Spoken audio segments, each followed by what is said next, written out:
Welcome to the Wellness League podcast. I am Ella and I am your host, and today my friend joining me is Hudson Pitt. He's an elite triathlete and motorbike rider, and we deep dive into this episode 14 about his life as competing in many different sports and also his time as being an elite coach for TRI Adelaide. So, let's jump in. So, Huddy, welcome to the podcast. How you going? Yeah, good, thank you. And yourself? Yeah, good. Thank God it's Friday. Yeah, it's been a great week. Some awesome training and everything, but nice to be in the weekend finally. We love that. So, should we jump straight in? Yeah, let's do it. What is your earliest memory of being fit? It's hard to pinpoint a time. I've grown up in a pretty active family. Both my parents are pretty active, my father especially, and competed in one sport or another my whole life, really. I've tried just about every sport there is. Yeah, similar. I wouldn't say I'm particularly amazing at any of them. Just give them a red hot crack. But yeah, probably most of my life, I've always loved fitness, whether it's being fit to train for another sport, motorbike racing or something like that, or just fitness in its own, just enjoying running, cycling, nice. Those sort of things. Lovely. Yeah. And so you mentioned about your motorbike riding. Let's talk about your career. Where'd you go? How'd you start? I started, I guess, first with bikes at a young age, cycling with my family and everything. Got into downhill mountain bike racing at a pretty young age. Oh, yeah. And competed just at a state level doing that. My brother's right into cycling. I would have been about 12, I think. Okay. Did that for a couple of years. Really enjoyed that. Got really pretty badly injured racing. Broke a lot of bones at a pretty young age. And then I tried motocross racing for the first time. Really enjoyed that. Raced for a few seasons, again at a state level. Travelled around to a sort of regional races and things and really enjoyed myself. And then my dad was right into road motorbike racing, sort of his whole life since his childhood, and or early 20s, I should say. And he got me into like a come and try day with road motorbike racing. Yep. And as soon as I did the first lap, I absolutely loved it. Like it was a bit of a need for speed. Yeah, it was a surreal feeling as a probably 14-year-old kid at the time. Yeah. Can't drive a car, and then all of a sudden someone just puts you on a motorbike track and you're going almost a few hundred kilometres an hour. Well, I was similar. We had a farm when I was growing up, so we had quad bikes, and it was so nice to put your finger down on the throttle and just go. Yeah. I've always loved motorbikes and stuff, and I think the faster things go, the more I enjoy them. Yeah. And so as soon as I started road racing, I absolutely loved it. My family was ultra supportive. And then sort of progressed through different ranks of that. So started out just racing locally. There wasn't much of a junior scene to race locally. Obviously, it's a fairly niche sport and takes a fair bit of money to do. So it's not every kid's racing. So we ended up racing at sort of more of a state and then national level. Yep. Were you in a team or did you start a team up? So you race individually and then you have like probably your own team. The only sometimes there's manufacturer teams. Yes. But typically they only exist in sort of older categories. Well, it's not so much age, but bike capacity and things. Right. So we kind of built our own team, accumulated our own sponsors, and then began sort of traveling around Australia pretty much every weekend. Oh, how good. from probably the age of about 15.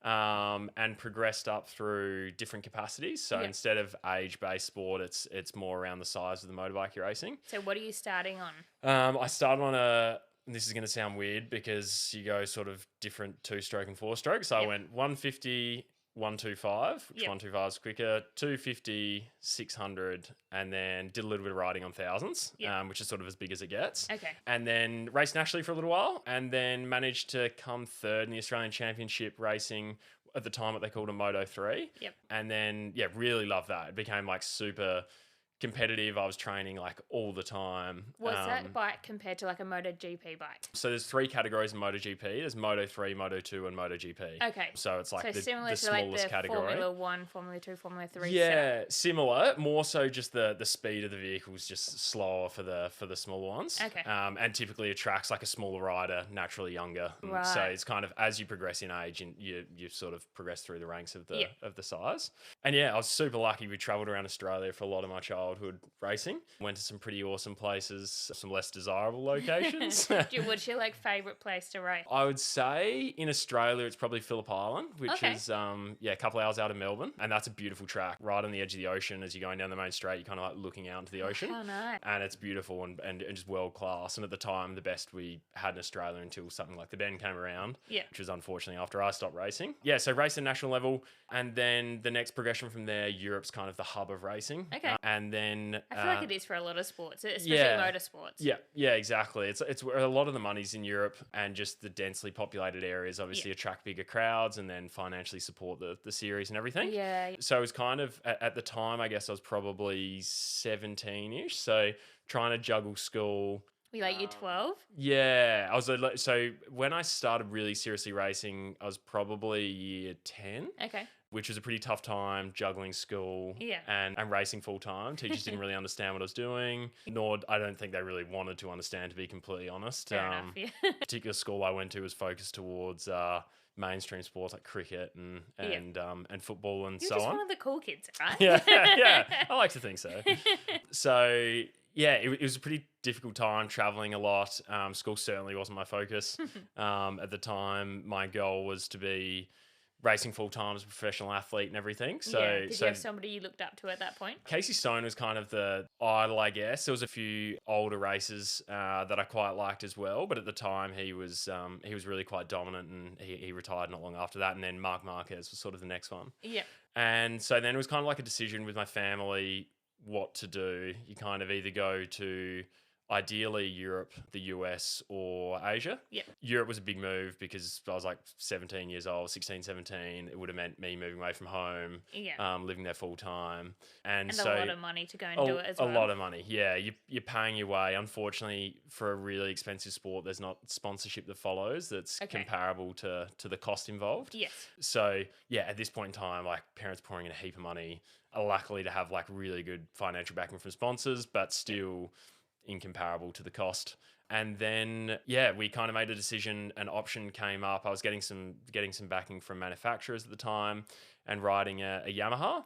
And at the time they had a team, like a satellite sort of team in Asia. Yeah. And then we made the sort of opportunity presented itself to go over there and race the Asian Road Racing Championships. Oh, yeah. And so they are sort of, I guess, a tier down from the World Championship. They got a few ex-World Champions or people that race in the World Championship that race in it. Yep. And it's really well backed because a lot of the manufacturers are from Asia or Japan. Yeah. And so, travelled around Asia for a bit over a year, basically racing back and forth between Australia.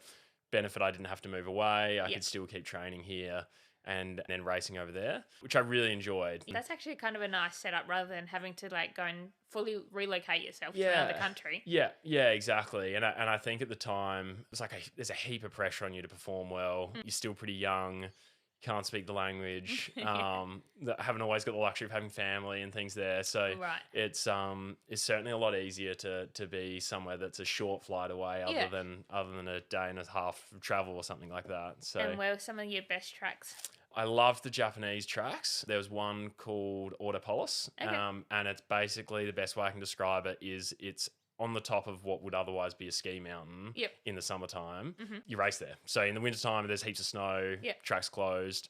Summertime, it's just like this beautiful track, like undulating, like rolling hills. How nice. And I think it was some super wealthy investor built the track at one point. Okay, and it would have otherwise been a world-class track, but he built it so high that it was often in the cloud lines. Events got cancelled all the time, and it quite quickly became unappealing. So that's painful. Yeah. It was. Do you reckon that he did that so he could just use it when he wanted? Quite possibly. I don't know. Money to burn.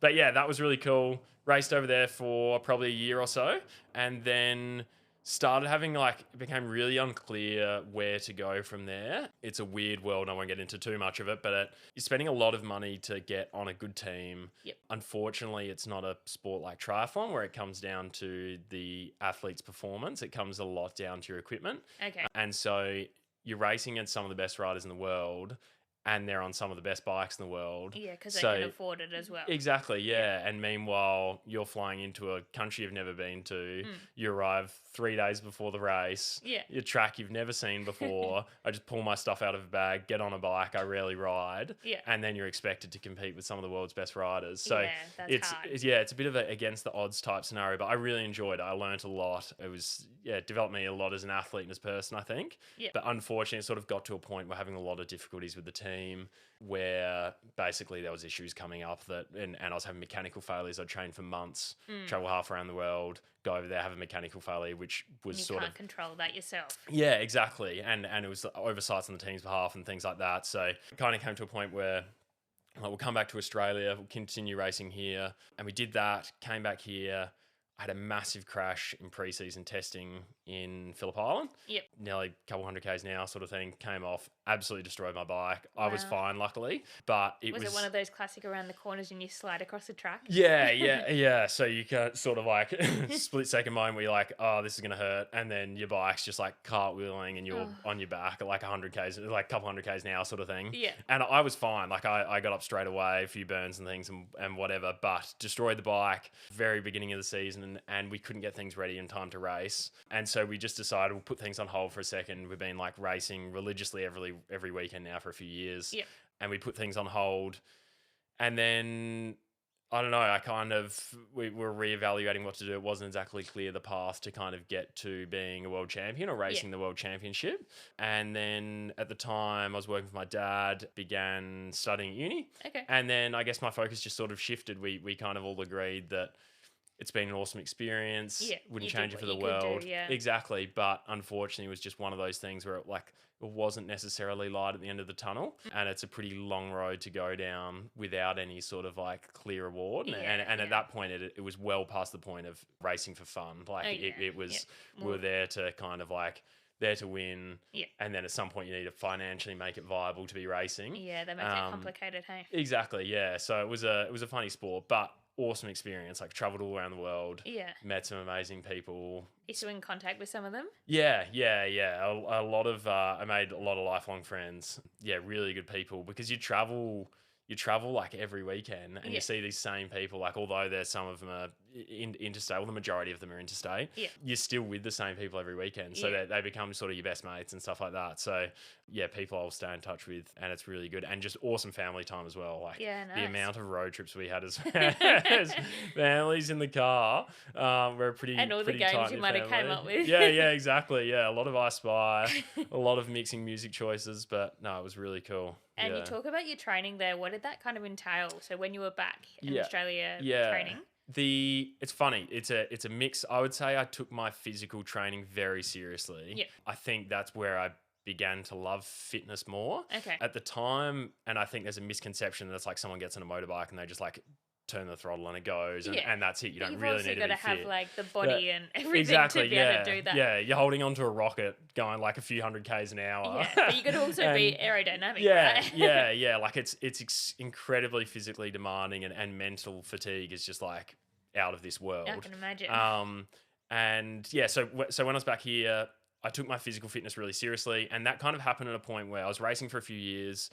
I was doing well, but then started to kind of fall apart a little bit. And when I started getting older and racing longer races, and a guy from Victoria approached me at the time and he said, I think it's a fitness thing. We were like, okay, cool. Why not? We'll try it. And he sort of started programming me. He was learning a lot at the time about coaching road racing athletes. So there's like a lot of gym workouts and stuff too. Yeah. It was like a pivotal moment where it was like a heavy core strength, aerobic work as well. And then really specific strength work in relation to like pushing and pulling and those sort of movements like funky associated. neck exercises as well, like the F1 drivers do? Well, it's funny is that we didn't do those, but I definitely have had a very strong neck at the time because I remember like I was quite small physical build, and I couldn't do any shirts up around my neck. I just had a thick little neck because you just have to like basically hold your head on when you're flying around a track. So and it's got to do with like the G-force and everything as well. You've got to kind of like hold yourself up against all that. Just like sticking your head out of a car going a few 100Ks an hour.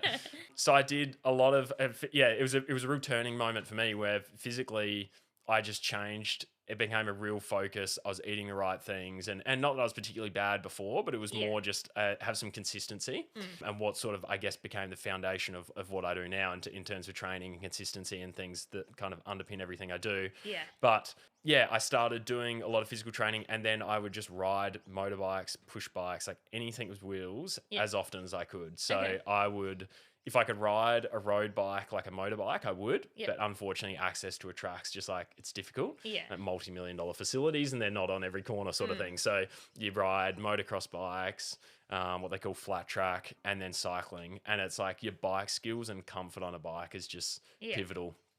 And so I would basically ride my motorbike or cycle every single day of the week. And then I would do strength work most days as well. Okay, so yeah, right. So in terms of racing, so if you're saying a racing weekend, what happens in the weekend? In the weekend, you, I guess I'll do one as if it was when I was still sort of racing away. So you say it's like a Monday, fly to whatever country you're in, let's say Japan. Yep. Get to the track, and then you normally help the team set up for a few days, and then it's probably around Thursday or so. I think you'd normally have maybe two or three practice sessions. You have one or two qualifyings depending on the championship you're in, and then you typically have 2 races over the weekend. Right. And the races would go for about 40 minutes ish, and that's like, in the scheme of endurance racing now, it's like 40 minutes is nothing. Like the sprint races obviously don't even go for 40 minutes, but in the scheme of like physical and mental fatigue in that period, it's like incomparable to anything I've done since. Just you because like deep focus on everything and every move you take. Exactly. It's like ultra focus for 40 minutes. Like you can't, a momentary lapse in judgment and you're sliding on your back at like a few hundred k's an hour. So how did you train for that mental toughness as well? A lot of it is built from what I was saying and just like being on a bike. Like you just expose yourself to almost like thrill-seeking behavior, basically. Like you have to be numb to the fact that there's like risk involved, and you just basically, I don't know, I kind of didn't realize it until a few years after racing that when I would, like, it's kind of like one person when I was just around the track and doing whatever, and then I was another person as soon as my helmet went on. It was like completely different. I feel like that when I train versus like when I'm at work or when I'm around people. Yeah, it's exactly. Like a completely different mindset. It's like another person. Like another personality just comes out. Yeah, exactly. And I kind of realized it, funnily enough, I would like commute to uni on a scooter, and I hadn't worn, like I hadn't done any riding since, and I put my helmet on. It was like one of my old race helmets. Yeah. And I flicked my visor down, and it was just weird. It was like this moment where I kind of realized that it was like my concept of like fear or risk and things like that just dissolve. Like you're I know there exactly what you mean. Yeah, you're there to achieve a goal. Yeah, well, the same thing of like I used to ride a scooter to uni as well, and like it's just so much fun once you get on the road. But I mean, like there's so much.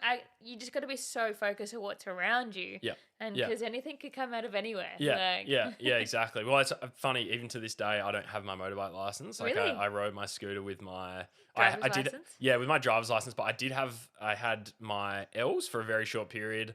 They lapsed just because I didn't get my P's. My parents were never keen on me riding on the road. It was funny. But you were a championship level. Like they'll let me race around on a racetrack, but I think they knew and I knew as well that like I don't have the self-control to go, oh, I'm happy to go however fast on a racetrack, but I'll get on the road and then I'll be really sensible and I'll follow the speed limit. Like the reality is I wouldn't.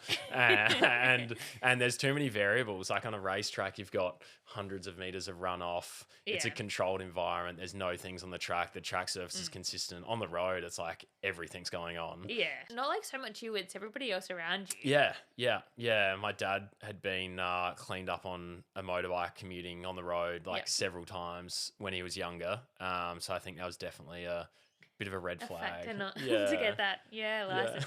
Do you reckon you'll do it like when you retire? You'll go and get like a license and a big like Harley or something? Yeah. I'd like to get my motorbike license like I say again, but like I had my L's, but I'd like to get my motorbike license and get something that just to cruise around on, nothing fast. With a limiter so that you speed doesn't go I still over. don't think I have the self-control to make good decisions. So I think something to cruise around on would be cool. How good. Yeah. From riding bikes, how did you get into triathlon?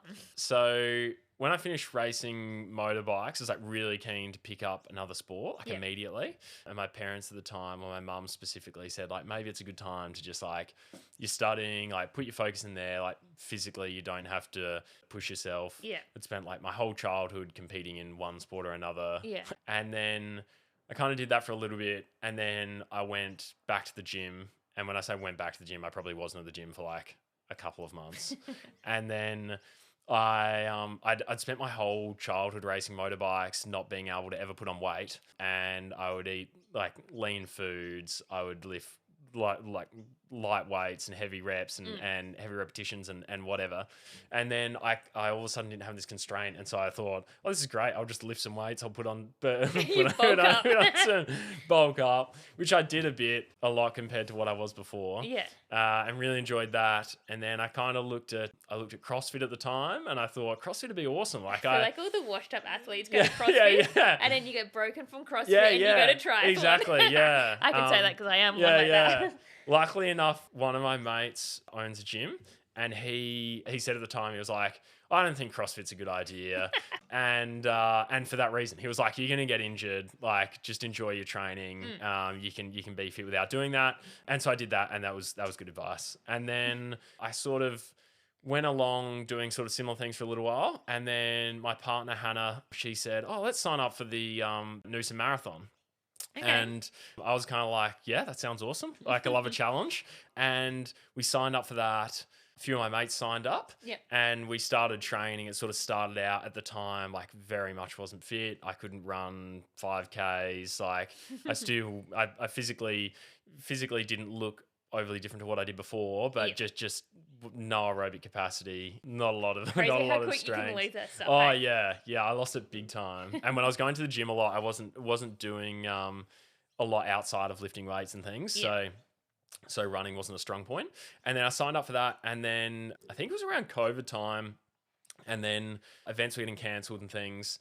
As I was training for that, I realized, I guess, stress injuries really quickly. One, I made the mistake I think all runners do, and just got excited and ran far too much. And then the runner's high got to you. Exactly, yeah. And then I went, I want to keep training. Like I'm quickly getting addicted to this. Yeah. How can I keep training? And then I thought, I'll jump on my push bike, because I always used to cycle and I love cycling. Jumped back on my push bike and started cycling. And then I thought, oh, it's summertime. I'll start swimming, because swimming's nice. And I was going to the Burnside pool and getting outdoors. And then it was like, well, I'm doing 3 sports now. Like, I might as well do a triathlon. Yeah. And I signed up for the Victor Harbour Triathlon. So you started with an Olympic distance? Yeah. You're kidding. My logic was a bit skewed. That you don't do anything by half. Yeah. I wouldn't advise people to take the route I ended up taking, but I like to say that with coaching now, I've learned from my mistakes, and I can hopefully help other people avoid them. Yeah. So I signed up for an Olympic distance. I was seriously underprepared. I trained like crazy, but I just like had no concept of like what to do in a triathlon. Yeah. I feel like that's a whole nother training session just to get ready. Yeah, exactly. Like I was glad when I got into triathlon, it was because like an auntie did it when I was a kid. And I was like, oh, that's cool. Like I want to do that when I'm older. Yeah. And then it came along the opportunity, like Jason from Triathlon SA, they ran like it was like an 8-week course at a Next Gen when it was like, they literally taught you like riding, swimming, and running, and like there was 3 sessions a week, and then they went through a whole session of like how to like transition in between the different ones. And it was actually really good to get started. And then at the end of that, you all had to go and race together at West Lakes. Yeah, okay. And that's so cool. it's like we had the proper training going into it. Yeah. And all trained together and then, went and raced for years with all the same people. Yeah. See, I should have done something like that. I didn't. They should honestly keep going. Yeah. Although like TRI Adelaide now is pretty much the same thing. Yeah. But it was such a good like taste of this. Start and then jump in. Yeah, well, I think it's so easy to overlook little things, like little 1%ers, and it quickly turns into a big thing. And I learned that the hard way at my first race. I didn't have a wetsuit because I didn't think I'd really need one, and I thought it was just down to like, oh, well, I'm going to swim a bit slow. It doesn't really matter. I didn't really comprehend the water temperature at that time of year. I ended up borderlining on like hypothermic getting out of the water. Oh, wow. I got onto the bike. I didn't know where I was. You didn't research the map the night before? Oh my God. No, I didn't do enough research into the key factors, and I didn't talk to anyone else. And I was on the bike, didn't really know where I was. And I remember riding out the back of Victor Harbour, and an older lady was like riding past me. I wasn't in the aero position. I was just sitting upright, and I was looking at her, and I was like, oh, look at the two of us cycling along. And then, and then I kind of warmed up a bit. I came out of it later on, learned that that's like kind of early stages of hypothermia. And then, yeah, did finish the ride, did the run, and like absolutely loved it. Like I was wrecked. By all means, like wasn't competitive. I always think like while you're racing, you're like, this is crap. Like I just want to be done. Yeah, yeah. And then you get to the end, you're like, holy crap, that was amazing. When's the next one? Yeah, exactly. Look like how far I've come. The high at the end is like, honestly, I said to somebody this week, if you could bottle up that high and literally sell it, you could probably sell it for more money than drugs. Yeah, like, exactly. It's like, so good. It is like a drug, that's for sure. Yeah, and then I did that, and then within 2 weeks, I thought, what's the hardest triathlon you can do? And I found Ironmans, and I was like, awesome, I'll sign up. So I just signed up for an Ironman. Yeah, which one was it? It was Bustleton. Yep. And then, thankfully for COVID, so I started training for it. Within a couple of weeks of doing that training, I realized I was like super out of my depth and not one to do things in halves. I didn't want to just go there and compete. I wanted to go there and do as well as I could. Yeah. And I thought, I'm not going to be able to learn this on my own. I need guidance from someone else. And then luckily through friends of friends, I got onto Steve McKenna.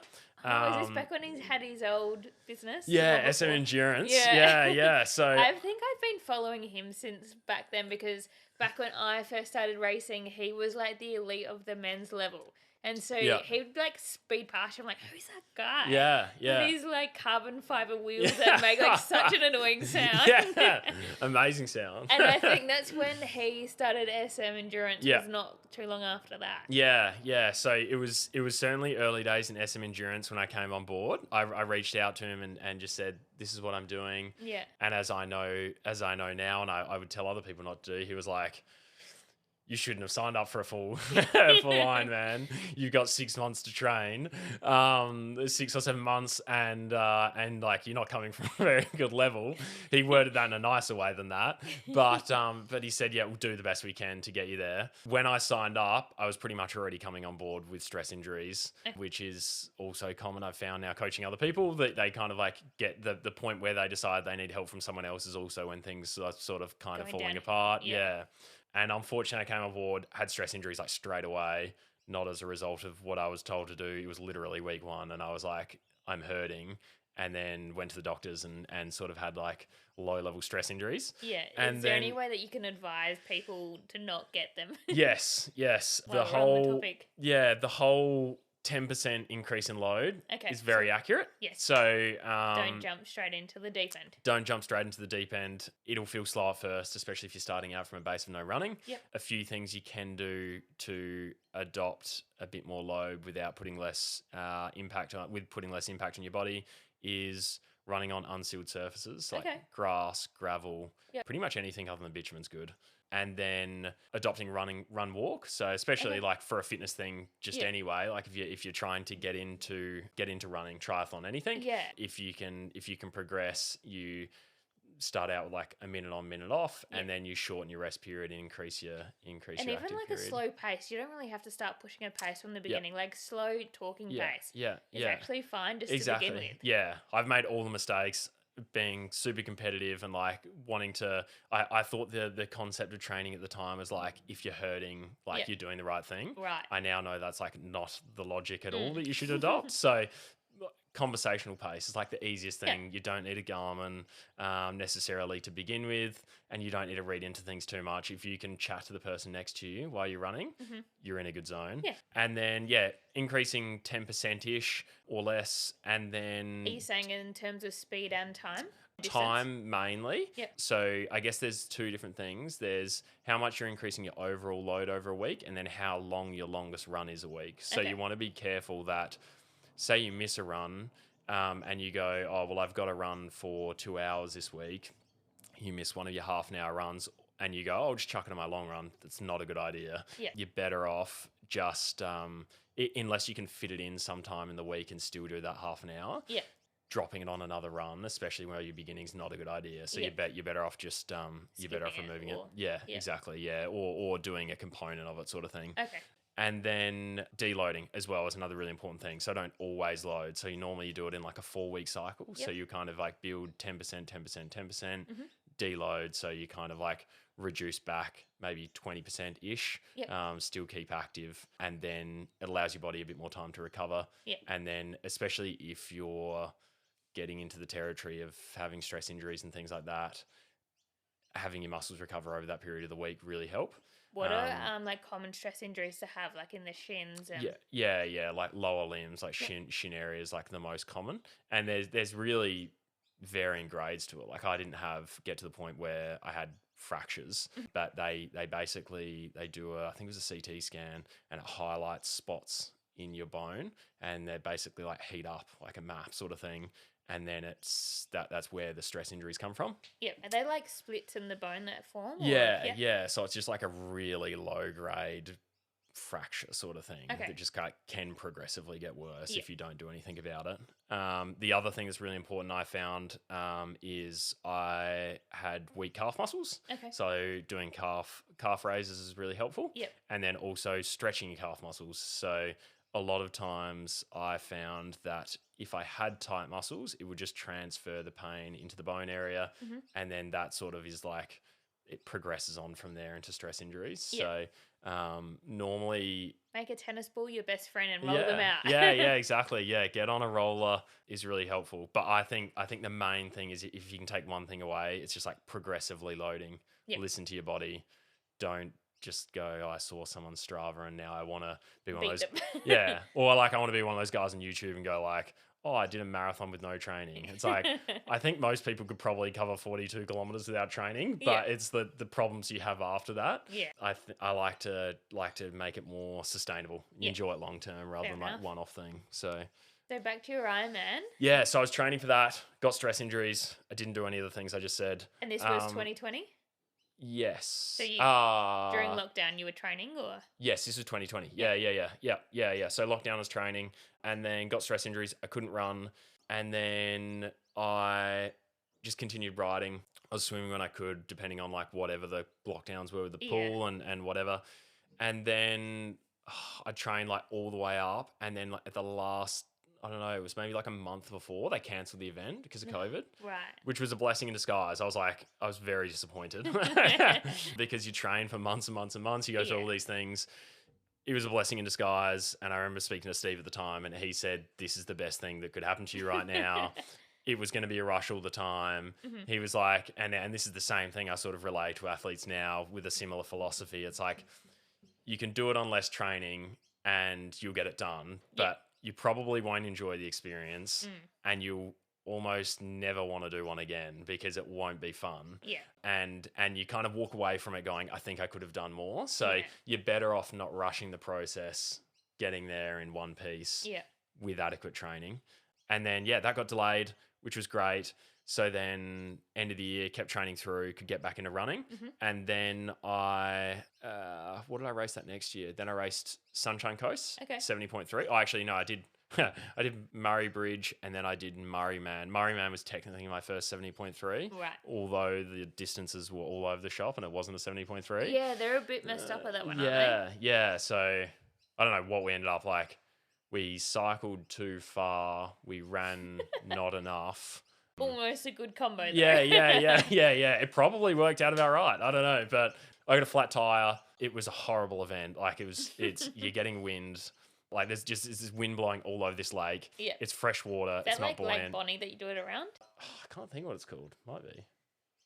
I don't know. Anyway, it's fresh water. Would not recommend. It's a really bumpy road. I end up getting a flat tire.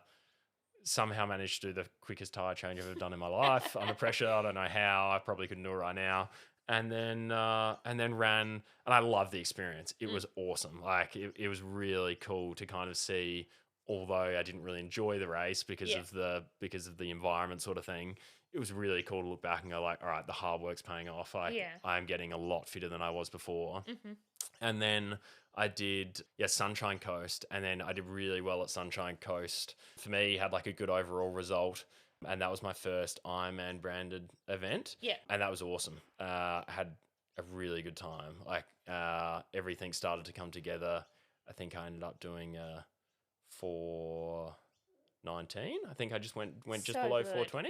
So I was like ecstatic. I didn't know what time I was in for, and then I was running down the chute at the end, and it's like I feel like when all the emotions start to build up, and you kind of like I've been working so hard, and it's like it's finally coming together. Everyone loves the red magic carpet, and when they yell out the names, like you're an Ironman. yeah. It's such a cool experience. Highly recommend. Did you heat train for Sunny Coast? I did do a bit of heat training actually. That was like my first exposure to heat training, and it wasn't too scientific at the time. Yeah. I was Was cycling it called the in next jumpers. gen inside pool? Yeah. Well, that's always heat conditioning. Next gen inside pool. I feel like that pool was talked about on every single podcast where I have a triathlete on. Yeah, exactly. And it's hence good. why It's I swim good. outside. Yeah. I was in good the old pool next this gen morning and I facilities. dived in and Danny was looking at me and I'm like, yeah, outside pool, mate. Yeah, it's certainly nicer out there, minus the weird lane markings, and then you nearly swim to the end of the pool. But I did a bit of heat training, I wore my jumper, cycling, running, trained with more layers, nothing too crazy. And then is the garbage bag thing still a thing? Like where you I don't know. I didn't use a garbage bag. I think there's probably a certain point where it becomes not so constructive, like more detrimental, I reckon. And I think garbage bag would probably be pushing it because you end up, it's like quite an unnatural heat, like temperature on your body, and you're probably perspiring like far too much, getting dehydrated. So jumpers were heaps. Like I was getting super warm, even just like not having a fan. Like I think it's like you would have experienced it before. It's like as soon as you don't have a fan on an indoor bike, like it's super hot. Mm-hmm. I train my like trainer in the garage, and they're like, if the garage door's not open, oh man. Yeah, it's like a sauna. Yeah. Everything's like wet and and anyway, so I did some heat training, and then Busso at the end of that year. So this got deferred to 2021. 21, and then put in like a really big training block, with another guy that I used to train with, Raf. Yep. And so we did a heap of training together. This is all under Steve, and he was sort of guiding me through. I was learning as we went on, training and life mentor, I'd say. Very wise man to the group. And so he helped me through a lot of it. Steve was guiding me. And then, and there was a few, like we were sort of like growing, the SM group was growing.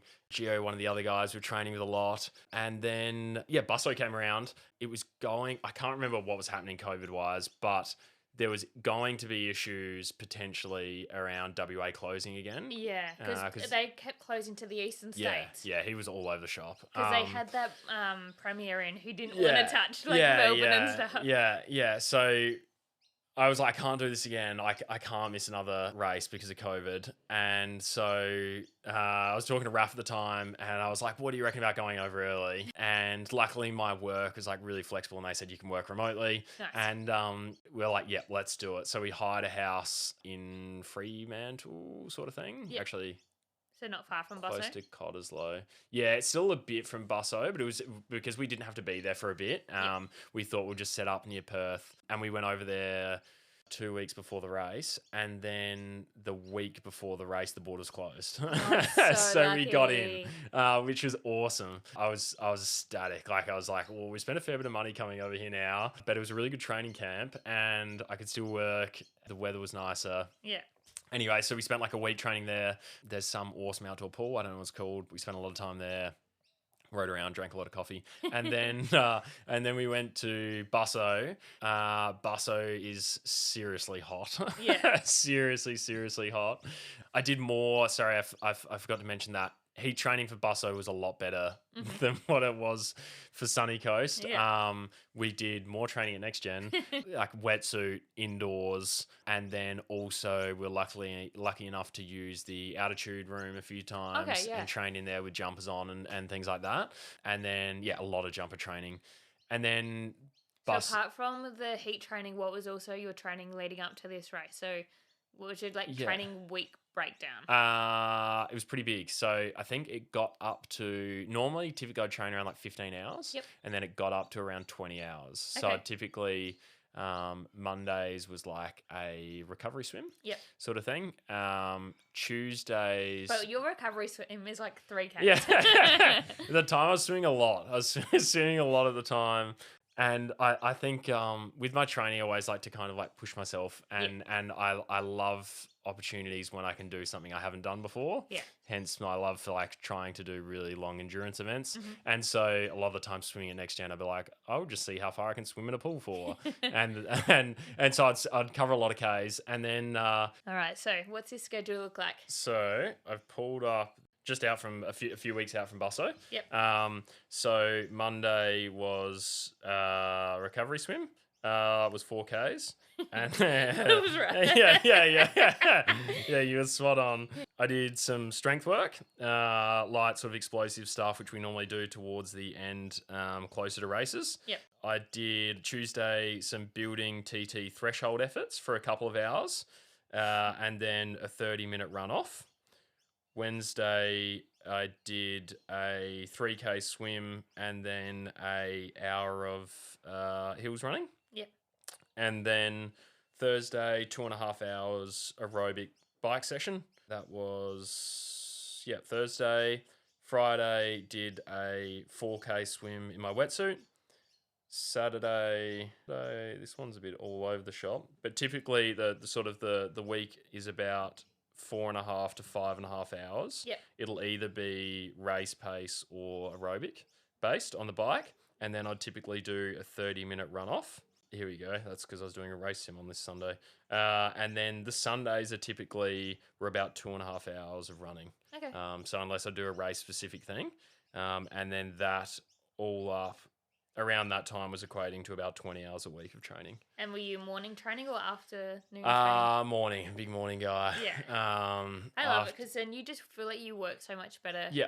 Yeah, so there are some of those sessions I would do like something in the morning if I was if I was cycling for at least 2 hours. Yeah, I'd only ever just ride in the morning. Yeah, and then I would run in the afternoon. And there's certainly benefit to splitting up your sessions like that to allow your body some time to recover. But not everyone's the same. But I really enjoy working out in the morning. Yeah, same here. And it's close to replicating a race environment as well. Like Correct, the reality is you're going to race early, so you might as well train early. Yeah. And then you get up before like the heat and everything as well in Exactly. summer. Yeah. Yeah. And with daylight savings, nice and bright in the mornings most of the time now anyway. Winter time's a bit grim. But you know, if you swim outside in winter, there's a light on. Yeah. Is there a light there now? Well, yeah, there is. Really? Yep. I've swum in the dark there so many times. I feel like you can't find the end Yeah, and then you hit it with your head. Yeah. Like, this is really dangerous. Especially when you're wearing dark goggles as Yeah, well. tinted goggles. And then it was race week at Busso. It was super hot. And then I remember going for like a 5 or 10K run when I got there. And I was meeting my parents at the beach. They were over there with me as well, which is awesome. And I went for like a 10K run. And I just had this moment of realization, like, this is so much hotter than it is in Adelaide at this time of year, or any time for that matter. And it was like, how am I going to exercise for this long? Anyway, race day came around, and then I remember I was sort of like standing on the start line at the start, just about to start my watch. And it's this weird feeling of like, I know I'm going to be exercising for like around 10 hours or whatever. This is odd. Like I don't even think I've stood up for 10 hours before, let alone continuously exercise this period of time. A very odd one to go. go. Yeah, because it's just the nature of, for those that haven't done an Ironman or aren't familiar with them, the nature of the training is you just don't put yourself in a situation where you're training for that long. Normally, obviously, the fatigue on your body is just like far too deep. So you, in isolation, kind of do the distances, minus the running for me. But you never exercise probably for more than 6-ish hours, and that's typically just on a bike. So you're going and probably doubling that. And then you probably don't want to because you probably mentally scare yourself out of like doing the full event if you did anything close to the real thing. Well, it's funny. I think for the first one, I was like blissfully unaware or naive as to how dark it gets and how sore and just like properly drained you are. Yeah. And then the race day was awesome. Like the swim was unreal. Yeah. Busso, I can't recommend enough. Crystal clear water. Yes, there's big sharks sometimes a year, but there's enough of you swimming, right? Yeah, exactly. Yeah. What are the chances? Yeah, don't be the slowest. And then don't be the fastest. Yeah, exactly. Yeah, just a nice sweet spot. Get someone next to you, look less like a seal. And then the swim was really good. that is over in the blink of an eye Yeah. comparatively to everything else. Because how many Ks is that, and how fast did you do that? Swim's 3.8, and I did it in right around an hour, I reckon. Yeah, nice. With all those 4K recovery swims. Yeah. I was swimming a lot at the time. It was a comfortable swim. Like, it's certainly, I'm a relatively unique athlete in that I don't really have a strong point. I'm kind of just okay at all of them. Yeah.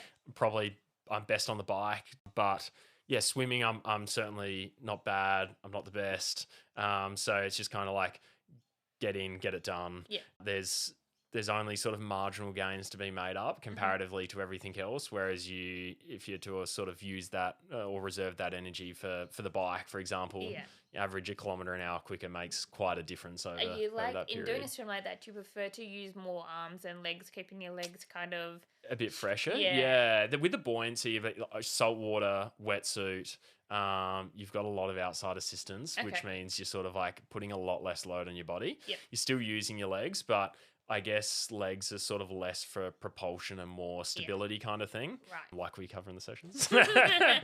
So less is sort of like moving you along. The only time you're kicking more is they have two things. They've got an Australian exit there, which is basically where halfway through the swim, they just put a flag up on the beach and you just sprint up the beach and sprint back in. Oh, so you do like 2 laps. Heart rate's through the roof. Yeah, it's a 2-lap thing. You feel horrible. And so you kick a little bit before you do that just to get your sort of legs moving again. Yep. And then definitely at the end of the swim as you're sort of running out, because a lot of the time your legs kind of go to sleep almost a little bit because it's quite isolated to upper body, and running out people cramp or just get pins and needles or whatever. So if I can recommend anything, it's kicking a little bit towards the end of the swim. And then the bike. I knew my kicking at the end of the swim, like a bit of a flipper workout was it's all subconsciously, you know. Who would have thought I'd been a trainer? and then the bike course is brutal, but like my perfect idea of brutal. Yeah. It's flat, it's fast, it was super hot.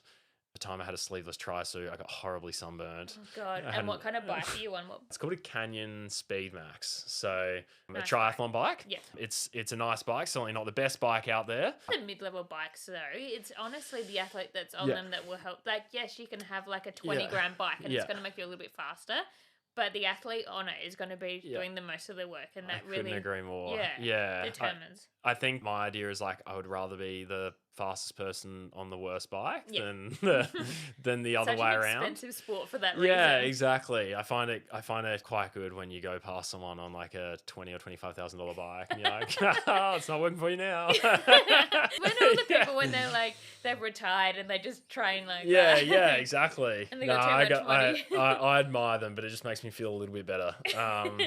But yeah, so you bike 180 Ks, super flat. It was 3 laps. That sounds great. Honestly, the flatness. Yeah. There's a few little rolling hills. There's a little bit of tree cover, a little bit. The wind picks up typically. I think it's pretty common for Busso over the period of the day. It got progressively windier. I was getting really hot in the end. Hydrated pretty well and everything. It was good. It took me about 4 hours and 50-ish minutes. Yep. So under 5 hours, which had you trained that kind of distance on the bike before? Only ridden. I don't know whether I'd ridden 180 Ks. I think I'd ridden probably up to 160-ish. Okay.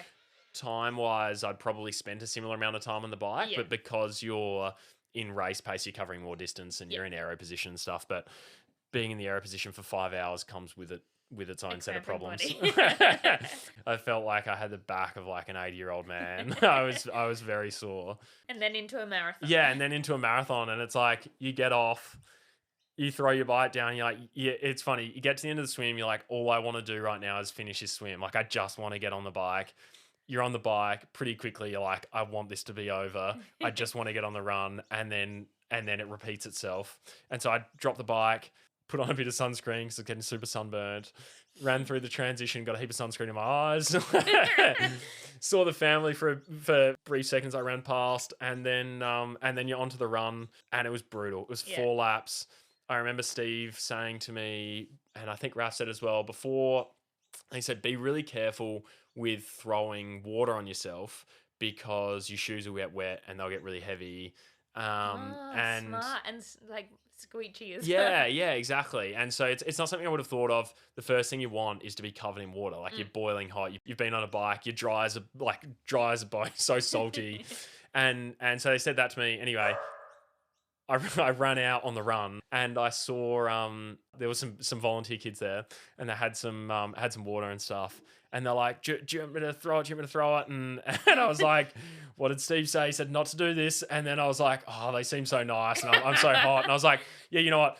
Hit me. And as they threw a whole bucket of water. It missed my whole upper body and it just landed on my shoes. And they just looked at me, three of them, and they're like, I'm sorry.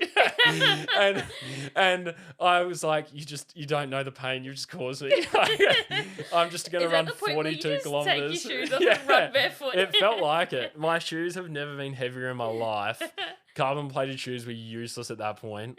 And then the run was just like brutal. It was 4 laps. I hate laps. I'd way rather do out and back or like point A to point B. Yeah. There's the good thing is there's like awesome supporters there.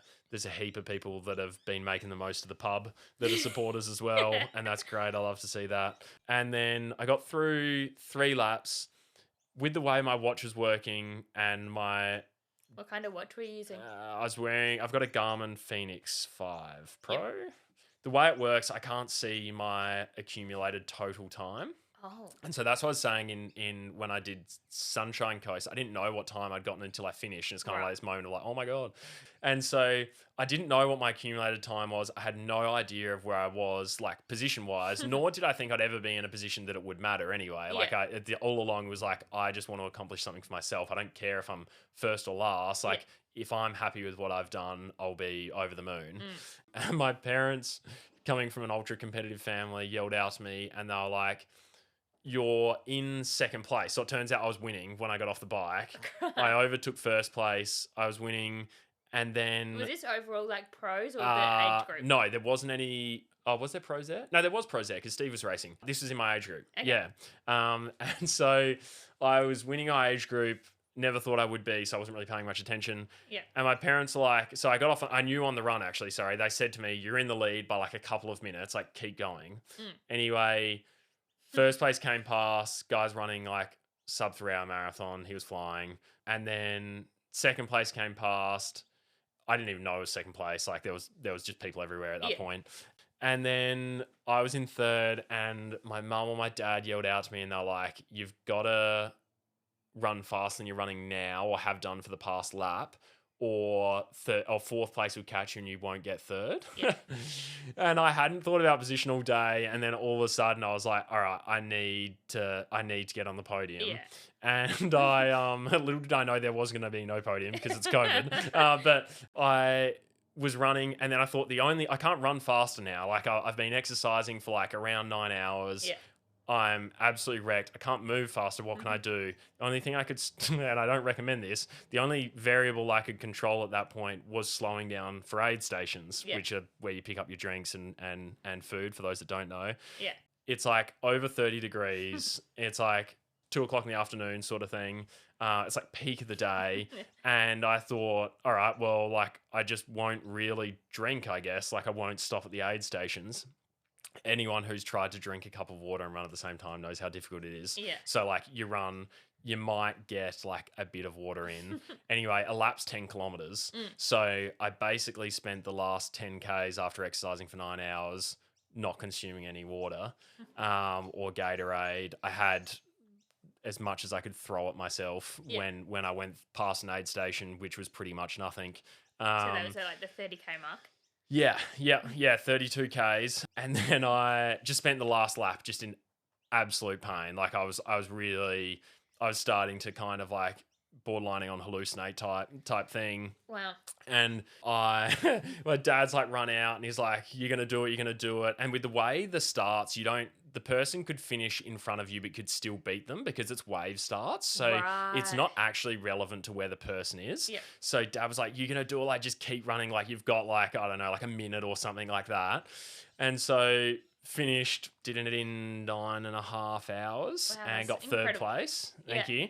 And got third place. The goal at the time was just to go sub 10. Ended up getting that by quite a margin. Where was Steve at that point? Was he doing the 70.3? No, he was doing the full. And he was the finish line, which was awesome. So my parents, Steve, Hannah wasn't there because COVID, she got closed out with the borders. And that was just like a super emotional experience. Like it was months or years at this point of like hard work, and it just like comes to the culmination of like finishing this event, and you're like standing at the finish line going, "You are an yeah. You look back and you're like, I've just exercised for 9.5 hours. Like, am I crazy? Like I've ridden further than I've ever ridden. I've run further than I've ever run, and exercised for longer than I ever have before. And it's like a surreal feeling. Yeah. Pretty quickly, I went downhill, hugged my family, and then I started to collapse due to dehydration. Yeah. They said, all right, we'll go on, hook you up to an IV drip, which I was stoked about. As we went there, the people said, you could probably put this photo up afterwards. The people were like, oh, we'll take a photo of you because like this will be funny. This will be funny afterwards. Yeah. And they took this photo of me, and I have had the life leave my body. Ultra dehydrated. And then I basically, it's loading. And then I basically was overcome with cramps in like both my legs. So they carried me to a massage table. And benefit of finishing a bit earlier, there's a lot of people, masseuses standing around with not a lot to do. Yeah. And so they just threw me on a table, and I had a few people just working away, and I was just super nauseous. I was getting hot and cold sweats, like health fitness, doing Ironman. And then, I don't know, I think I spent an hour or so in there. I can't really remember. And then got out. Yeah. Finished. So the placings from there got you straight into Kona, right? Yeah. So I didn't know that straight away. I still don't know exactly how it works, but normally they give two definite spots, which is first and second, and then depending on the event, they might have more qualifying spots. Yeah, and because Busso's the end of the year, they give remaining spots that haven't been taken up from the rest of the I think so, possibly. Yeah, I'm not 100% sure how it works, and then. Yeah, I didn't know the other guy that I mentioned before, Raf, that I was training with. He got a spot straight away because I think he won or he got second. So he got an instant qualification spot, which is awesome. And I was like over the moon for him, and it's like this amazing thing. Yeah. And I didn't want to get my hopes up because I was like, I don't think they give him to third. Yeah. And I knew that first and second hadn't qualified already, so I knew they would take their spots. And then I had it was like a month later, and I was training like super early one morning. I remember getting up and I was checking my emails like 5 o'clock in the morning. And I saw an email from Ironman, and it was like, you've qualified for the Ironman World Championships in Kona. God. And I was... How did you react? I was losing my mind, but it's 5 o'clock in the morning. Hannah's not awake. My family's not awake. I had no one to tell. Oh. So I just trained. Well, you had to train. Yeah, exactly. You had an event to go to. Yeah, exactly. I just got on the bike and started riding, and then Hannah got off, and it was awesome. And I forgot to mention, at Sunshine Coast, I qualified for the Half Ironman World Championships. So I had already taken my spot for the Half Ironman World Championships. Yeah. So I was kind of caught, and I don't know why I ever questioned this decision, but I was like, oh, well, I've already signed up Half Ironman and blah, blah, blah. And I remember speaking to a few people, and they were just like, you're crazy if you don't take Kona. Like, it's on a whole nother level. And then I ended up doing that and took the slot for Kona. Yeah. And went down that road. And so Kona was last year? Kona was last year. So 2022? October 2022. Yep. And that was a unreal event. Like that event's like, you go to a local triathlon, there's fit people everywhere. You go to an Ironman event, there's even more fit people. And then you go to the World Champs, and it's like, they've just like cloned 6'3" German people and just like and Norwegians and just pumped them out, and then all of a sudden you're feeling like extremely inadequate. Appearance doesn't matter, FYI, but like it's and your 20 grand it's bike also doesn't matter. Yeah, exactly. Yeah. Well, at that point I had a very expensive bike. I was lucky enough to get some support from the company I work for, and they gave me a really, really quite nice bike. And so I spent the whole year training for that. Yep. I raced Melbourne 70.3. I did the fastest time I've ever done, the 70.3, which was 4:14. Yep. Did Cairns 70.3, had a shocking event, got sick before. Broke my bike the day before. Just had a shocking event. I think I can't even remember the time I did. yeah, anyway, wasn't an enjoyable experience. All part of the fun. And then Kona, I trained like crazy. Like I've never trained more than I trained for Kona. Yeah. I was doing just like huge weeks. How many hours do you call a huge week? Still, and your recovery swims within 10K. yeah. Well, by that point, I was like, I would swim. I called them like 5K Fridays, so I would only ever swim 5 or more Ks, swimming up to 7Ks in the pool. I was riding for like at least 5 hours every Saturday. I'd ride every second day of the week. I was running. Running's probably the only one that I've never, until I did an ultra run, never run a heap, just because I was always conscious of stress injuries and whatever.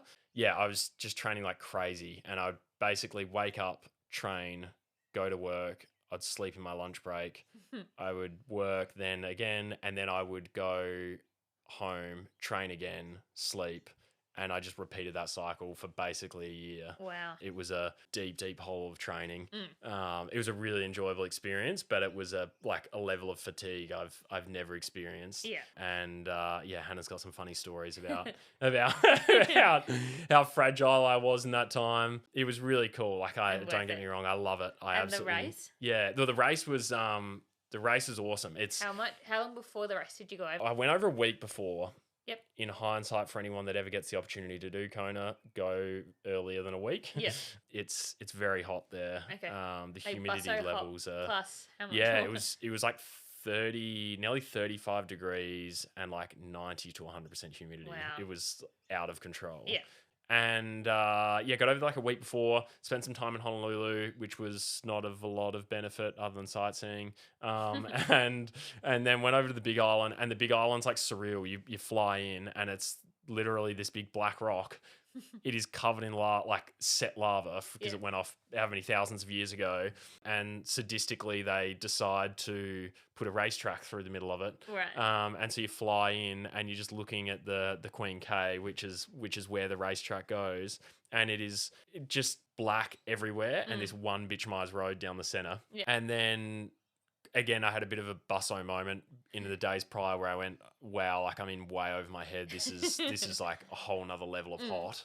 And I was trying to work out what to do and hydration and things like that. And I prepared as well as I could, but you're coming out of an Adelaide winter sort of thing. Yeah, it doesn't help. No, it's not really comparable weather. Certainly difficult. And then, the events around the week are unreal. Like they put a lot of money and effort into organising those. It was the first year they ever had the event over 2 days. Okay. Because of some delays with COVID, they had 2 years worth of racing. Right. So they had. Did they split it up into like men's one day, women's? Yeah, they did. They called it female and male days, but I raced technically on the female day. Okay. So they had. Still don't know how they made this decision. I don't think it was the best decision, but they put the females plus some age group males on one day, and then the majority of the males on the other day with no females. And we raced on the Thursday. There's awesome events in the lead up. You do like breakfast with Australia and New Zealand. You do sort of like parades. You swim out to some pontoon. You get a coffee. Like the whole thing's just like alive. Like everything's Ironman. I met Christian Blumenfeld just like at check-in. So just awesome people around. Jan Frodeno's kicking around. All the other big names. And then race day was like electric. It started. I had to be there super early in the morning. And then they did wave starts, and I started an hour after the professional female left first, which was not good because... So this is like your Lucy Charles Barclay and all the rest of them. Yeah. So I saw her come out, which is a good, pretty inspiring way to start the day, her coming out of the water leading everyone. But they started the day... We were the last off. We were the last wave of the day, which... I don't think it was a very smart decision. I don't know why they decided to do it, but they put I'm in the 25 to 29 category. They put us behind all of the females, which there's a lot of females that are super quick, but obviously majority of the time as you increase age, the sort of overall finish time of athletes tends to decrease. Right. They put, I think, one of the, if not the oldest female age group right before us, like a couple of minutes before us. And I was pretty concerned, like not from a point of view necessarily that it just slows us down, but just like a safety issue. Exactly, the guys, some of the people that I was swimming against are like out of this world swimmers. Like they're swimming incredibly fast. It's ultra competitive. Versing the age group who are in front of over 60s or something? Yeah. Because triathlon's an interesting sport where you actually get better as you get older. Yeah. Because your endurance actually increases as you get over 40. Yeah. So there's some awesome athletes, and there was a heap of good athletes, but it was a weird staggered day, and we took off an hour afterwards, which was annoying as well because that meant we raced in the peak of the heat. So anyway, started at the swim. They got like these huge guys playing these massive drums. It's like electric. There's like thousands and thousands of people there. It's like really hard to get around because it's this weird mix of like you're just like an average punter, I'd like to say. And then you've got the best athletes in the world there, and you're competing in the same event. Like, it's quite unique in that sense. Yeah. There's not very many other events, if any, that happen. Yeah. It's almost always the professionals compete in isolation from the rest of the. Which I kind of like that shows. though, because then you can be at the event and see your like idol go over the finish line, then you go over. Exactly. After. Yeah, you're on the track at the same time. You're looking at these like amazing athletes you've watched on TV for years, and so we started like an hour afterwards. Down into the water, and it was like this again surreal feeling where you kind of like, this is going to be one big day. There's heaps of athletes there.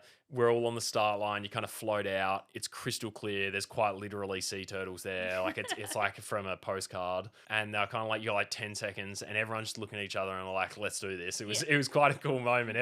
There's like a mutual respect where it's like, to do an Ironman's a big thing, but to get to the World Championships, like, you've had to really work hard. They don't just hand you out a bloody golden ticket sort of thing.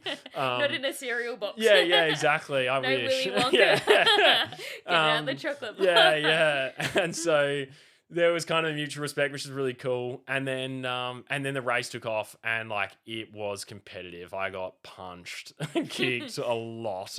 And just really quick swimmers, because typically Australia, they do wave starts. So you start with maybe 4 people, and there's also quite a big separation in the speed from the people that are at the front of the event to everyone else sort of thing. Whereas there, it's like everyone's fast. And so instead of it splitting up really quickly, you just wind up swimming for an hour, getting like assaulted by other people. Anyway, my concerns around starting behind other age groups came to fruition. We ended up literally swimming over people. Like, it was pretty aggressive, and you can't. There's nothing you can do. You're surrounded by other people, and it's you a can't bit go of under because you don't know when you can come up. Yeah. It's full on. Anyway, it was a crazy swim.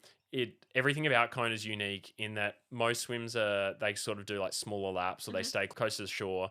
KONA, they just like swim you straight out for half of it, and then straight back for the other half. So you're like super far offshore. Like, you can't even see where you turn around when you start swimming. Right. And so you're just swimming. Finally get to turn around. Finally coming back again. Super happy. Swims over. Run into the transition. The transition, everything's on steroids. It's huge. Find your bike eventually. Jump on the bike. It's pretty hilly out of town, and then all of a sudden you're just like on this thing called the Queen K, and it's this super hot highway, and it's isolated because it's all this volcanic rock. There's no trees. Like, there's nothing. They don't bother building anything on it. So on steroids. Yeah. It's unique, to say the least. And you're basically, again, unique in that you just cycle 90 kilometers one direction and then 90 kilometers back. Wow. So you're not turning around, you're not getting out of the aero position really, aside from some sort of rolling hills. And then it was brutal. It was really super high winds. The only thing I can compare it to heat wise is having like a blow dryer blowing in your face. I just felt like you can't escape the heat, and you're so hot, and there's just nothing you can do. And it got progressively windier over the day. The thing I didn't realize, I knew how much climbing there was, but I didn't realize what that actually equated to. It's a really hilly course. Like, it's sort of the back end of the course is a lot of climbing.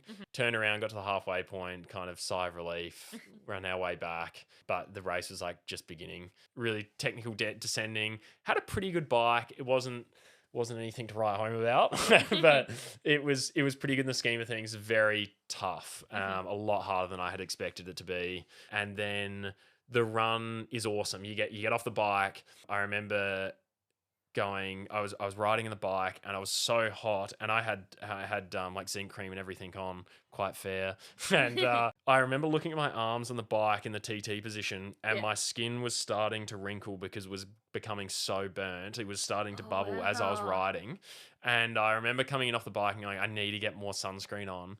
I had a bottle of like the spray can stuff. I sprayed it. It went pretty much everywhere but on my body. It just all in my eyes, my mouth.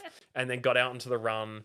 And then you run through town and it's electric. There's like thousands of people there. There's a heap of people supporting. They're obviously competing on the other day. Like, oh my God, the race is on yeah, again. Yeah, exactly. Yeah. Now they go for 2 days. That was awesome. Obviously running around a heap of people was like, gets you up and about a bit. And I remember seeing Hannah and the rest of the family, and Hannah was like, "How are you feeling?" And I'm normally like a bit of a steel trap as I'm racing, kind of just go through the motion. Yeah. And I dropped some profanities and basically just said, "I've never been this hot in my life. I don't know what to do." I had this sort of like hydration belt thing on. A nerd belt. At the time, nerd belts weren't a thing. I wish they had been, and it's good. This isn't just trying to promote them, but it would have been very handy at the time. Yeah. What they did, because they ran it across 2 days, they didn't have enough volunteers. So in their infinite wisdom, they decided that, well, instead of trying to acquire more volunteers, we'll just reduce the number we need by stretching out the aid stations. Oh. So they just pushed them further apart, right, which was a really bad call, like dangerous call. At this point, it's 35 degrees. It's like 90 to 100% humidity. So instead of every 10 Ks, how far were they? So normally they do them more frequently than 10. Normally it's like every sort of like maybe couple kilometers or so, 2.5 Ks. Yep. Some of them were like around about, I think some might have even been 5-ish Ks apart, which is like drastically different in the scheme of things. You plan your hydration around the frequency of them, and they just changed it. Like it was, they tell you what it's going to be before, and it just wasn't that. And I saw one of the other coaches from RPG, and he said to me, as you sort of come up out of town, so you do about 10 Ks around the town, it's really nice, and there's shade and there's plenty of drinks and stuff there. And then you get onto the highway, and then you spend the remaining 32-ish kilometers of just out and back. And I remember him saying to me, you've grab a bottle like as soon as you can, a bottle of water, and just run with a bottle of water, because it's aid stations spread out and it's super hot. I couldn't find a bottle of water for ages because they just have cups and things. Eventually I found like a Gatorade bottle. Unfortunately, by that point, I was just in like a huge dehydration, like hydration deficit. I just started like really getting out of sorts. Like I was like hallucinating. I was sort of just like stumbling around, and they've got a like weird rules with Ironman in that they can sort of like drag you from races if you're not physically doing too well, I guess. Crap. And they gave warning before that they can kind of pull you from the race if they deem it necessary. I had like one of the medical vans like pulled up next to me, and they're looking at me, and I'm like, I just hold it together. Like I was really struggling to do the old like walk in a straight line type thing, white line. And I was all over the shop, and then eventually they just left me, which was fine. And then I just like really fell apart. I got to this point in the race where it's called the Energy Lab, Natural Energy Lab, and it's got like a solar farm there, and it's just super hot. It's off the edge of the freeway. There's no wind at all. And I've never been so hot in my life. Yeah. I was just getting into like a deeper and deeper hole with dehydration. It just all fell apart. And then I started walking for a bit, and then I'd run for a bit, and I was just kind of like... How many km were you at this point into the run? Probably about 25 Ks, I reckon. Yes, so it's like 15 Ks. Yeah, and so it was all going well up until then. Like I probably got like 15 Ks in, and I was doing pretty well. Yeah. And then the dehydration caught up. Like as soon as they started stretching out, I just couldn't replenish my liquid as much. Yeah, pretty much everything. And then sort of like run walking, and I was like, nah, like you've worked so hard for this, you've got to like keep pushing on. All I wanted to do was just like lay on the ground and basically go to sleep. Yeah.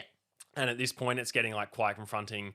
You're looking around, and there's people doing that. Like there's people, the fittest people we've ever seen, and these tall German men that I speak of are lying on the edge of the road, like unconscious, just waiting for medical team and whatever. And so it's pretty full on. You go like, wow, this is serious now. Yeah. And then I kind of, a few people like, you're right. Like, they can obviously see I wasn't doing too well. And then I got through the energy lab, and then I was like, I just got to get home. Like, and then by that point, my mum and dad and partner Hannah had like realized that something's wrong. Like my pacing just like changed drastically really quickly. And then my dad was like, I'm going to go out and try and find like wherever he is. Yeah. And he got me like just as I was coming back into town. I was like so emotional by that point. And he's like, you're right. And I was like, I'm just like, I'm so tired. Like I'm falling apart. And it was just like my battery was on -10. And I like came back into town, and then you do like this amazing finish shoot. And the finish shoot again is on steroids. It's got all like flags from around the world. Yeah. And there's just like hundreds, if not thousands of spectators. And I finally finished. And it was just like, it was a weird experience because unfortunately, like, I'd like to say I enjoyed it more than I did because I was so dehydrated. Yeah. I was like a bit vague on what was going on. I kind of had that the photo you put up actually on Instagram is like just after I crossed, and I nearly fell off the platform as I came off. And then so I was trying to find one where you look like less dead. Yeah. I always look dead when I finish. I think anybody does, but I mean, like, it was just such a good photo. Yeah. And then I finished.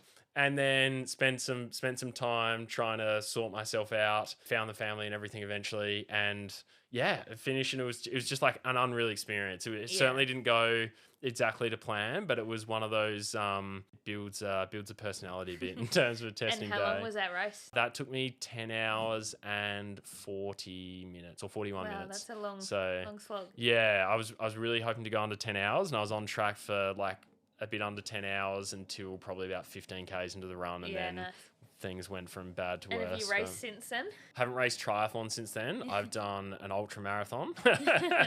Let's quickly go into that and how you trained in. I'll try not to drag it out too much. Basically, I did a lot of running, long story short. I wanted to... And lost a lot of toenails. Lost a lot of toenails.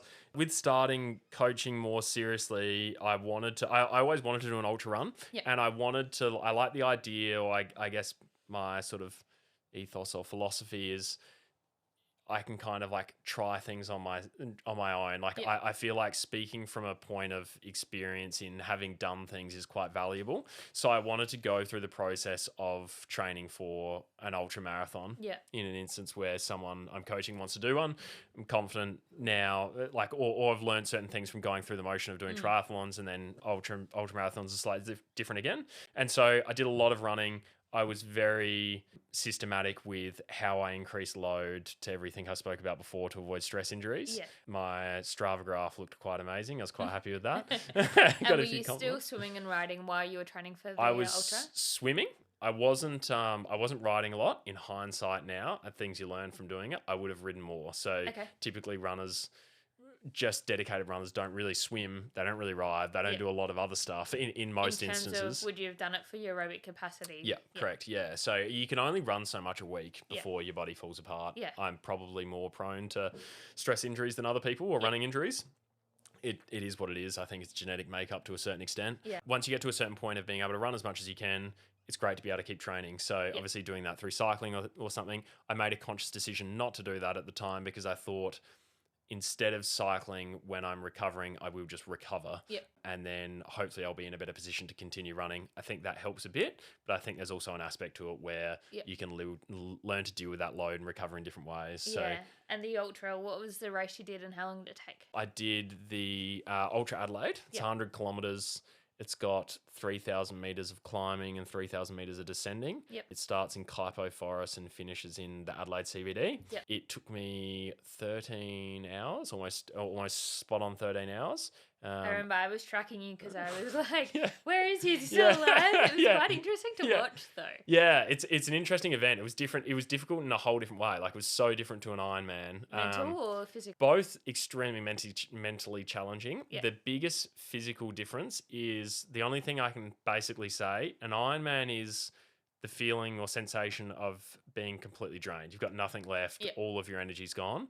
The ultra marathon, I still felt like I had quite a bit of energy, but I was in a lot of pain, like a lot of pain. So physically my stuff. toenails were ripping off. I had blisters on all of my toes. Yeah. I'd fallen over. My knee kind of locked up. I couldn't really do much. Yeah. So yeah, it was quite a grueling event, but cool experience. So after all that, what's your next race? I want to do another. Ultra marathon for sure. Having learned a bit, I want to try and sort of adapt my training to work into what I think can be done better. Yep. And I don't think I did it as well or anywhere near as well as I could have. Yep. So it's kind of dangling a bit of a carrot, I would say, to do another one, and then some more tri events. I love doing triathlon, but yeah. All right, should we get on to these lovely listener questions? Yeah. Okay, the first one. Being an endurance athlete, do you believe that the mental game is most, if not more important than the physical preparation? Yeah, I completely agree. The mental game is such a huge component of it. I think people's physical capacity just so far exceeds what they are capable of. And I think through endurance training, and you would have experienced it yourself, you kind of constantly do things where you look back on and you go, I didn't think I could do that. Yeah. And it's quite a nice experience to go through. So I think mentally it's such a huge component. How do you work on your mental, apart from your background in like riding? Yeah. As in, how do you think you can work on your mental side? Because they were saying so many hours slugging it out, it must mean a lot in your own head time. So, like, how do you prep for that? Yeah, I think the best way to do it is exactly that. The constant, and I've read a few things about it around sports psychology now. Yeah. And we did a bit when I used to race, and we'd go to the AS and you'd speak to sports psychologists and things like that. And they and constant exposure to difficult situations builds resilience, basically. Yeah. So there's interesting studies around people that are exposed to trauma as a child often form quite good endurance athletes because their pain tolerance is quite high. Okay. They say you can do it through different things. Like there's sort of studies that suggest that exposing yourself to like cold water exposure and things like that builds mental resilience, can sort of have positive effects on endurance training. But I like to think of it as you train really hard and the races become easier. Like you work really hard when it's the training sessions are meant to work hard, whether it's just exercising for a long time, whether it's exercising at a high intensity. The more frequently you do that, the more comfortable you become. And then in a race type situation, it's not unnatural to push yourself past what you expect. Yeah, fair enough. The next one was, what prep did you struggle in more, the Ironman prep or the Ultra? Ironman prep for sure. Ultra is like incomparable in terms of training load. I think my biggest training week was like 10 hours. So it's kind of like half. Yeah, fair enough. As a coach, how do you refine a program for the difference between male and females? Oh, okay. This is an interesting one. I've only started coaching females more recently. So started with male coaching. I think the thing that's quite funny about it is there's obvious physiological differences between males and females and sort of working with cycles and things like that is very important.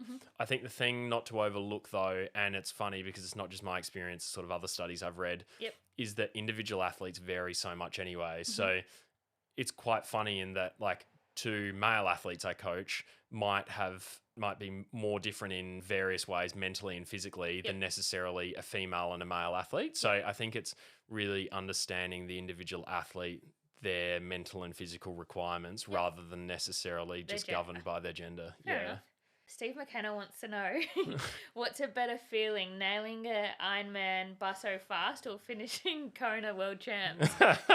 That's an interesting one. I think I reckon I was happier when I finished Busso, to be honest, because I have this deep thing down inside of me where I know that, and I reckon this is why Steve asked this question, but I know that I can do better. And so I get frustrated because I'm an ultra competitive person when I'm in a circumstance and I look back retrospectively and go, it's all I could have done in the moment, but I know I could have done better. So whereas Busso was like the best day I could have had. Yeah, he wants to know, is racing or coaching taking up more of your time?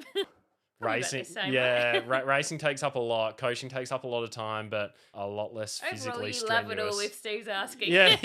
It's great. And he goes, which one's more rewarding, racing or coaching? It's funny actually. My partner Hannah just did the Melbourne Marathon, which I was lucky enough to do with her. I found that running with her and sort of like guiding her through that probably one of the more rewarding things I've done. I really enjoy physically pushing myself, but I have a very similar sort of like sense of accomplishment when seeing one of my athletes achieve their goals. So it's really rewarding. Okay, next one. Best post-training snacks in order. So you have to put chicken and chips, chocolate milk, and shower beers in order of best to worst. Best to worst. Or worst to I'll best. go worst to best. Okay, worst to best. Shower beers are good, but I'm normally super dehydrated. What kind of beer goes into a shower beer? Anything that's in my fridge becomes a shower beer. But normally, how often do you shower beer? Oh, not that often. No, I'm not condoning it. Get a sports beer or something. Maybe at the end of a long week, but normally you're pretty dehydrated, so it's definitely not a part of my consistent recovery routine. Chucking milk and chicken and chips is actually very difficult. I often consume them both at the same time. So I've heard that you have a hot chip addiction from another listener. Yeah, I have serious problems with hot chips. I will spend majority of my training time thinking about what I'm eating afterwards. So I reckon chucking milk, then hot chips is the creme of the crop. That's as good as it That gets. sounds like a good combo. Yeah. So the next one was ask you about your obsession with hot chips. How do you take your hot chips? Crunchy, extra salt. Any sauce on the side? Nah, no sauce. Don't like soggy chips. Anyone that puts gravy on chips has something wrong with them. Okay, another listener question. Did you piss yourself while racing KONA? Yes, I did multiple times. I feel like you have to. Because why stop when you can just let it run down? Yeah, exactly. You're working for precious seconds, and that can all go away. I remember Steve telling me, and it was a big turning moment for me where he said pissing yourself is a good thing, which in pretty much any other setting it's the complete opposite. But it shows you're hydrated and everything's going well. So yes, I did. Next one, how did you get your muscles so big? I don't have big muscles. That's the answer to that question. Well, you have muscles. That's all that matters. Yeah. If you train with TRI Adelaide, we'll give you instantly 10 points harder asking for a mate. I can confirm. Yes, it does. Yes, yeah. Especially if you wear your merch. Yeah. While training. Your TRI Adelaide swimming cap. Very hot. Especially with your nerd belt on. Yeah. How do you maintain a striking jawline? Hints and tips appreciated. I use one of those things you see on YouTube where you like chew on. Like the hand grip thing that you put in your exactly. mouth. Yeah, it's all a fad. And then what's been your biggest highlight and lowest in sport? I reckon my lowest moment was probably motorbike racing. I had a situation where I crashed out of the Australian Championship in the final corner of the final race of the year. Yeah. And then I got third. But anyway, that was certainly difficult. And then probably biggest achievement. Well, that's a tough one. Busso, maybe? Yeah, I reckon probably Busso, I think. Yeah, it's hard. There's certainly motorbike ones that I look back on as pretty amazing achievements, but I reckon Busso at this stage, I would say is probably my best, yeah. Yeah. Would you rather be a duck that looks like Donald Trump or be Donald Trump? Definitely the duck. Do you prefer baths or showers? Oh, showers. I hate baths. You're just getting dirtier. And then the last one, how often do you get your strog on? I don't eat strog that often, so All right. Not very frequently. Let's finish off 5 fast questions. So it's the first thing that comes to your mind. Yeah. Choosing a number between 1 and 20. Yeah. All right. What number are we starting with? 1. Okay. What's your go-to song or artist to listen? Oh, for Hannah, Harry Styles. No, actually, it's not Harry Styles. AC/DC, Thunderstruck. Oh, you know what? That's so funny. My dad always says, "The day I die, that's playing at my funeral." I was like, okay. Every time. Weird vibe. So funny. All right, another number. 2. Number 2 is coffee with somebody dead or alive who you're having it with. Oh, that's a good one. Good, I came up with these myself. Yeah. Quick questions. First thing that comes to your mind. Oh, my grandpa. My dad's dad. Yep, nice one. Okay, next one. 7. And number 7 is your coffee order. Oh, I'm a lactose intolerant, so lactose free latte. Yeah, so am I. Yeah. A soy latte. I'm a sensitive soul. All right, next one. 14. Okay, 14 is if you could go back to your younger self and tell them something, what would it be? Consistency in anything is key. Oh, I like that. All right, last one. 18. Okay, 18 is if you could change something in the world, what would it be? Anything. Turn Trump into a duck. Yeah, probably not. I think it'd be something like no homelessness. It's fairly vague, but yeah. Nice one. Yeah. Well, thanks for your time tonight, and that was such a good chat. Yeah, thank you. Hopefully I haven't overloaded everyone with too much information. Well, everybody who's lasted till this time, well done. Yeah, Thanks. Come back again. Exactly. Thank you, everyone. Thanks a lot for having me on. It's been a cool experience. Those questions are really good. Yeah. I have some pretty colourful people contributing. Well, thanks heaps for coming on tonight, and what a great episode that was with Huddy coming on. So if you're interested in TRI Adelaide or a coach for triathlon or just your running, I'll link his details in the show notes. And it's time for Reco time. So we'll be keeping Reco time. I think I just have so many recommendations of things I'm watching, listening, and, taking in that I still want to share. So this week on my Reco, I found that you can use audiobooks on Spotify, and if you're a premium member, they're actually free to listen to. So this week I've been listening to The Year I Met My Brain by Matilda Bosley. Yeah, definitely a good read, and it's kind of nice. I'm just not finding that I don't have enough time to read books at the moment. So listening to a book and still taking it in is quite a nice different way to consume this kind of media. So just quickly before we finish the episode, I wanted to tell you that moving forward, it's just me. Just Ella will be your host moving. And we're just going to change it up. So every week we're going to have a guest on talking all things elite fitness, sport, wellness, and anything else. So keep listening. Don't forget to like, subscribe, and share this pod around so we can keep growing. Now we're on Apple, Spotify, and YouTube. Yeah, so thanks. Have a good day. Enjoy the rest of your week, and see you next Wednesday. Bye.